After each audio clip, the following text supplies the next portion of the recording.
Энд юу ямар хэрэгээр ярьснаа мэдэж байна уу? Бизнесийн уулзалт юм билээ. Мэдгүй байна.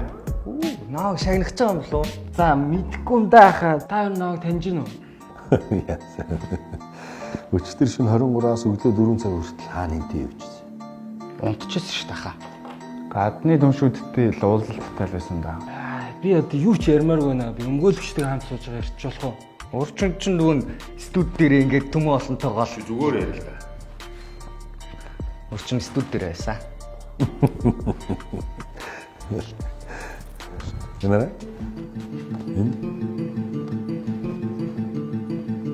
Энэ хийсэн. Энийг бандер хийсэн шүү дээ. Мэдгүй. Стараг юм байна цагтаа. Би дарахтаа ч ярьж болох уу? Байна уу? За наашаа юу яачих вэ? Машина явуулчих уу? Тий. Эндээс нэг 4 зорчигч байна, суулгаа явуулчих. Бүгдийг сахаачих. Тий. Хэрэгэ үлээхгүй юм байна. Завч өрөөж Байж байгаа шүү. гэсэн. Яг эдрийг хийснэ би мэднэ. Гэсэр. Энэ тамхины ишнүүдийн дондёр хаяад энэ мөчрүүдийн бакрэ буглаад энэ гүрэл бүх хогнуудын энэ савнуудыг хайцсан. Би яач хоёулаа энэ хүндээ ирчихэд хөө. Яг яасан гээ ямар учраас ингэж юм. Энийг бол би ерөөхдөө харсан. Энийг гүрэл тэрэд бол энэ хэрэг үйлцсэн. Тэгээ энийг бол би хийсэн. Залуусаа муу байна.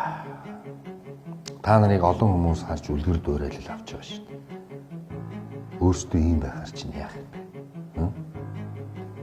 Хөдөө гадаа амар зугаалгаар явахдаа хариуцлагатай хэлж, бусдад үлгэр дуурайлал болж их орноо харьж болох юм.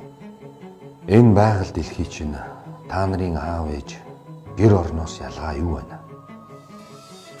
Ойлгож байна? Ойлголаа. Цааш тэхгүй. Дүүн яг энэ хогны талыг хайцсан юм уу? Цааш тийм үйлдэл гаргахгүй. Бид нэр залуучуудаа сайн уриалнаа. Уучлаа. Уучлаа. Байгаль энэ дээгүүнд ирлээ. Явлаа. Цэвэр. Хариуцлагатай аялцгаая.